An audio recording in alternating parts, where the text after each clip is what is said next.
She told me I was lucky she even chose me. She said most guys she dated drove BMWs. 1 week later, I pulled up in a brand new M5, with another woman sitting in the passenger seat. I have always been the kind of man who does not like to show off. I do not try to get attention, and I do not care about being the center of the room. I drive a 10-year-old car that is fully paid for. I live in a small but comfortable apartment. I wear clothes that are simple and clean. I enjoy quiet things, like finding a good stock to invest in or spending time at home. From the outside, I may look plain or even boring, but this is something I chose on purpose. When I was in my 20s, I worked very hard at a software startup. I spent long days and nights working, eating cheap food, and living like a poor student. I did this because I was building something bigger. After many years, the company was bought, and I received enough money to never work again if I did not want to. But I kept working. I kept saving. I kept my simple life. I did this for a reason. I wanted to see who would be with me for love, not for money. Nicole, my girlfriend of 2 years, was the last person in my test, and sadly, she failed the worst. Nicole was the opposite of me. She was like fireworks in the sky, bright, loud, and always trying to be seen. She was beautiful, full of energy, and lived like every moment was for a camera. She loved designer clothes, fancy restaurants, and vacations that looked good on social media. When we first met, I thought she was fun and different from my quiet life. I paid for our apartment and most of our bills, while she used her money from her job at a salon for clothes, bags, and brunches with friends. First, I did not mind. I thought I was making her happy. But over time, I started to see that her happiness was connected to my wallet. And to her, my wallet was not big enough. The biggest problem for her was my car. My old, reliable, paid-off Honda made her embarrassed. She would joke to her friends that I drove a grandpa car. She would complain about being seen in it. I always smiled and let it go. Each complaint was just another piece of proof for my test. Then came the night that ended everything. It was a Saturday evening. We were getting ready to go to her friend's birthday party. I waited near the door while she finished her makeup. She looked amazing as always. She walked over, looked at me, and asked in a sharp voice, "Are we taking your car?" I said yes because it was my turn to drive. She sighed loudly and went to the window. Looking down at my car, she said, "I don't understand. You have a good job. Why do you still drive that thing?" I said calmly, "It's a good car. It's reliable. It's paid for." She turned to me and gave me a look I will never forget. A look full of disrespect. She laughed and said, "You're lucky I even chose you. Most guys I date drive BMWs." At that moment, I knew my test was over. I smiled and said, "True. You deserve one of them." She looked surprised. She thought I would argue. Instead, I agreed. She asked if I was finally getting a new car. I said, "Something like that," and we left for the party. She spent the whole night smiling, thinking she had won. She told her friends I was going to upgrade my life. I played along. She did not know that this would be the last time she rode in my Honda. She did not know that the quiet man she thought she controlled was about to change everything. The week after the party was the start of the end, but Nicole did not realize it. She was happy and confident, thinking she had finally changed my mind. Every day she sent me links to BMW cars from dealership websites. She talked about which color would look best for pictures on her Instagram.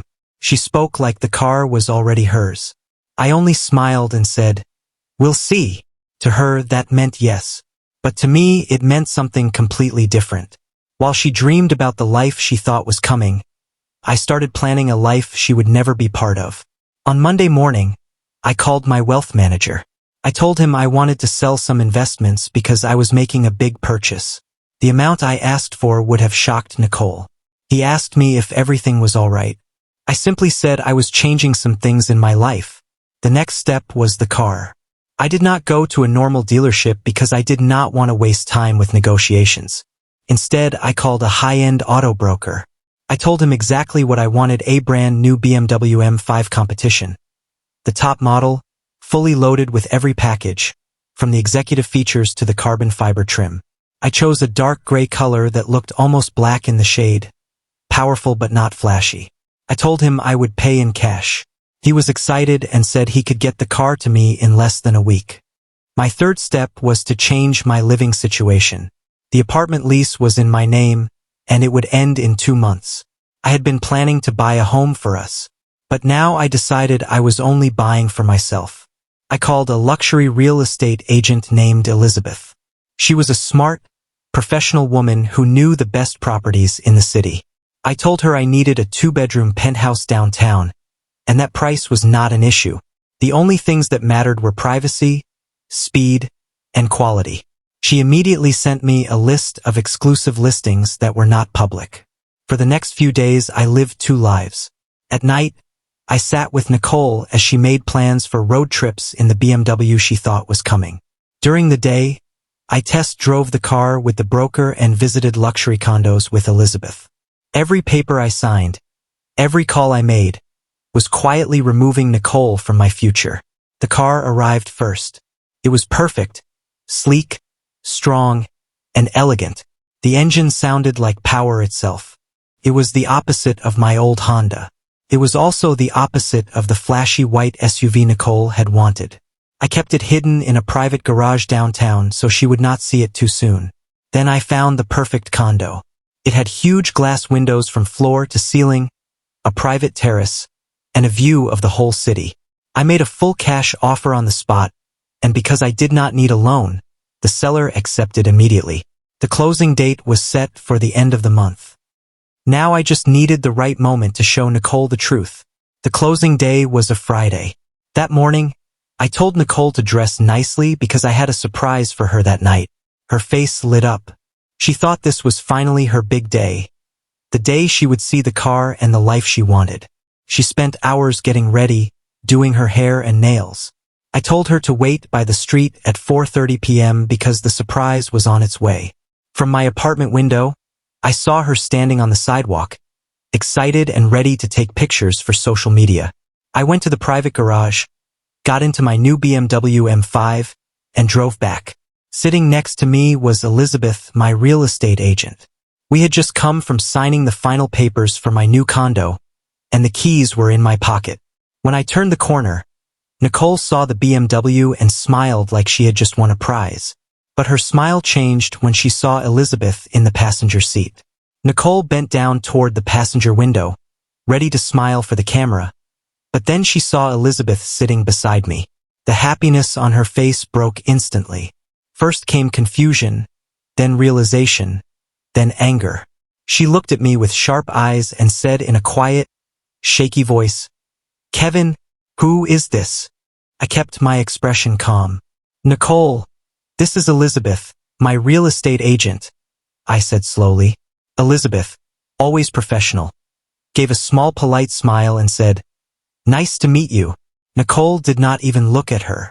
She was too busy trying to understand what was happening.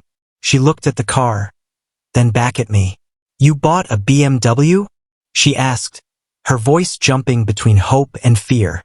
"I did," I said. "It's a great car. The handling is amazing." Her eyes lit up for a second, and she asked, "For us?" That was the moment I had been waiting for. I shook my head slowly. "No, Nicole. For me. Elizabeth and I are on our way to the final walkthrough of my new condo. I just closed on it today." I watched as my words sunk in. I said, "My new condo, not our new condo." She just stood there, speechless, trying to put all the pieces together. The car, the agent, the surprise. "But, our apartment," she finally said. I nodded calmly.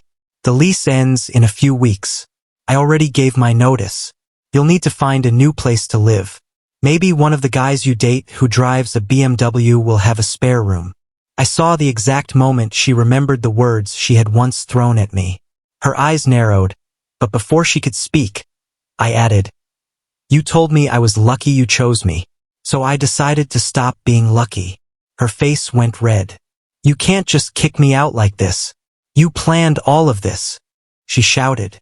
I nodded again. "You're right. I did. You made it clear what you wanted. And now I've made it clear that you won't be part of it." I turned to Elizabeth and said, "We should go, or we'll be late." I looked back at Nicole, standing on the sidewalk looking small and alone. "It was an honor being chosen by you, Nicole. Have a good life." I rolled the window up and drove away without looking back. 6 months have passed since that day. I blocked Nicole's number immediately and moved into my new condo. The peace has been incredible.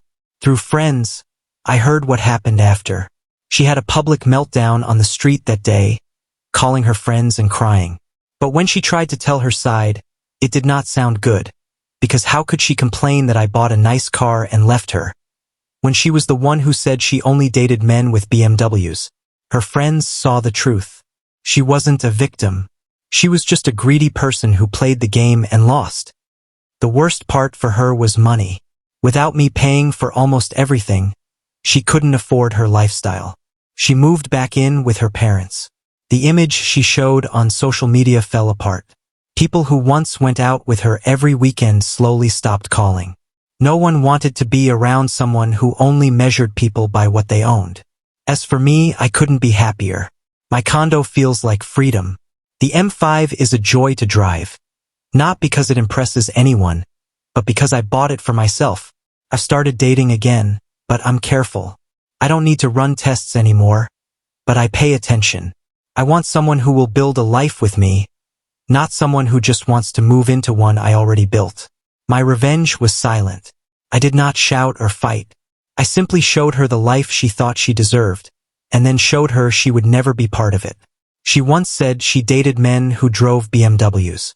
She was right, but she learned something that day. The car does not come with the man. Sometimes the man drives away in it and leaves you standing on the sidewalk, holding nothing but your own empty words.